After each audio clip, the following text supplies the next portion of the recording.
အားလုံးပဲမင်္ဂလာပါဗျဒီဗီဒီယိုမှာကျွန်တော်တို့ firmware ထည့်ဖို့အတွက် Arduino IDE installation လုပ်ပြသွားပါမယ်။ Okay ကျွန်တော်တို့ဒါ DVD ထဲမှာပါတဲ့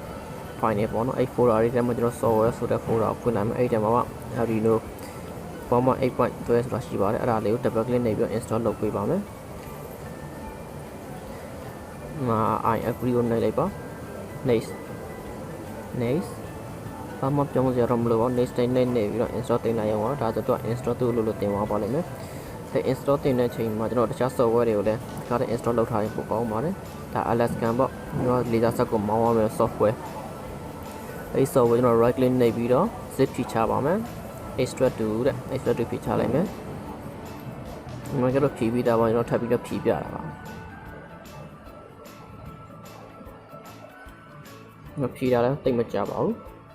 မပြီးတော့ရင်သူက folder လေးထွက်လာပါလိမ့်မယ်ဗျ Alaskan ဆိုပြီးတော့အဲ့ဒီမှာနောက် folder တစ်ခုရှိတယ်အဲ့ဒီ folder ကျွန်တော်ခုနဖြည့်ထားတဲ့ folder နဲ့အတူတူပါမယ်နော်ကြိုက်တာသုံးလို့ရပါတယ်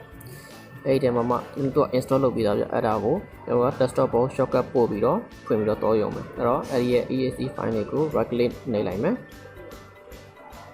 right click နှိပ်ပြီးတော့ send to desktop create shortcut ဆိုနှိပ်လိုက်ဒါဆိုတော့ desktop ပေါ်ရောက်သွားပြီချိန်မီအဲ့ဒါကို double click နှိပ်ပြီးတော့ဖွင့်လို့ရတာပေါ့နောက်အောက်ဆုံးတစ်ခုကကျွန်တော် install အဲ့ဒါတော့ laser ကြည့်ရပြီဗျ laser ကြည့်ပြီးတော့ install လုပ်ရမှာအဲ့တော့ run ဆိုတော့နှိပ်လိုက်မယ် create desktop shortcut နှိပ်လိုက်မယ် next install နှိပ်လိုက်မခက်ပါဘူးเนาะ software တွေ install လုပ်တာကအဲ့ဒါသူ့ဘာသူ install လုပ်ပါလိမ့်မယ်အဲ့ဒါဆိုတော့ အခုတော့မဖွင့်သေးဘူး finish တို့ရဆို Arduino IDE ကိုတစ်ချက်ကြည့်ရအောင်သူကတော့ install လုပ်တယ်တော့ကြာတယ်ဗျဒီမှာဆိုရင် driver လည်းပေးထားတယ်ဗျကျွန်တော်ကဘုတ်ခွဲ driver မသိရင်ဒါကိုမောင်းလို့ရပါတယ် install နှိပ်လိုက်မယ်အခုဒီမှာဆိုရင်ဒါ error ပြလိုက်မယ်ဘာလို့လဲဆိုတော့ကျွန်တော်တွင်းပြီးသားမို့လို့ကျ version နှိပ်တာဆိုရင်တော့မရဘူးဗျအဲကြောင့်မို့နောက်ဘယ်လိုလုပ်အောင်လဲဆိုတော့နောက်တနည်းပေါ့နောက်တနည်းဘယ်လိုလုပ်အောင်လဲဆိုတော့တစ်ခါပြသွားပါမယ်ညကျွန်တော်တို့တွင်းပြီးသားဆိုတော့ကိစ္စမှာတော့မရှိပါဘူးဆိုမသွင်းရတယ်ဆိုရင်တော့ driver မသိရင် program ထည့်လို့မရဘူးဗျအဲအကြောင်းမလို့ကျွန်တော် window R ကိုနှိပ်လိုက်မယ် window နဲ့ R နဲ့ပေါင်းလိုက်လို့အဲ့ဒါမှ run box ပေါ်လာမယ် run box ထဲမှာကျွန်တော်ရမှာ debmgmt.msc ဆိုပြီးတော့ရိုက်လိုက်မယ်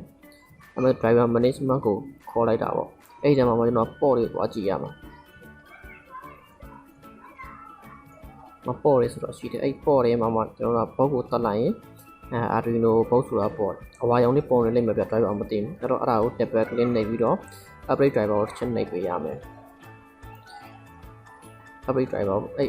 upgrade driver နဲ့ internet connection တော့လုပ်ပါ internet ချိန်ပြီးတော့ internet ကနေ automatic ရှာလိုက်အောင်ရပါပြီနောက်တော့ဒီမှာတော့တည်ပြီးသားပေါ့တည်ပြီးတော့ဆို error တက်မှာမဟုတ်ချို့ driver မတင်တဲ့ setting မှာဆိုရင် error ရှိနိုင်ပါတယ်အဝါရောင်လေးပေါ်နေတတ်တယ်အဲ့ဒါဆို upgrade driver နှိပ်ပြီးတော့ install တင်ပေးရမှာမယ်ဟုတ်တယ်တော့ Arduino IDE install လုပ်နေရင်ခဏတော့ဆောင်းလိုက်အောင်မယ်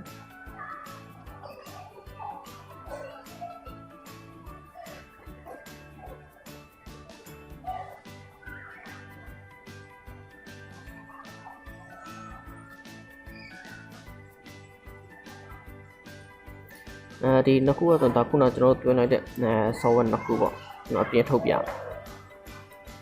ဒါ Alaskan ခုနကျွန်တော်က install လုပ်ပြီးတော့shortcut တင်လိုက်တာဒါခုနကျွန်တော်ခုန install လုပ်တဲ့ laser ကြည့်ရပြီပေါ့ကောင်းလေအဲ့နှစ်ခုတွေကြိုက်တဲ့ software သုံးပြီးတော့ laser set ကိုမောင်းလို့ရပါတယ်နှစ်ခုလုံးနဲ့ပြောပြပေးသွားပါဘယ်လိုမောင်းမလဲဆိုတော့အဲဒါ Arduino IDE က install လုပ်လို့ commit ပြီးတော့ပိတ်လိုက်ကြုံပါပဲ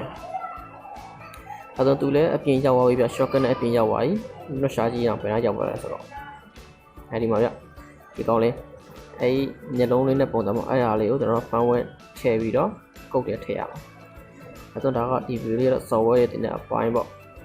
ဟုတ်ကဲ့အားလုံးကျေးဇူးတင်ပါတယ်ကျွန်တော်နောက် video လေးမှာပြန်ပြီးတော့တွေ့ကြမယ်နော်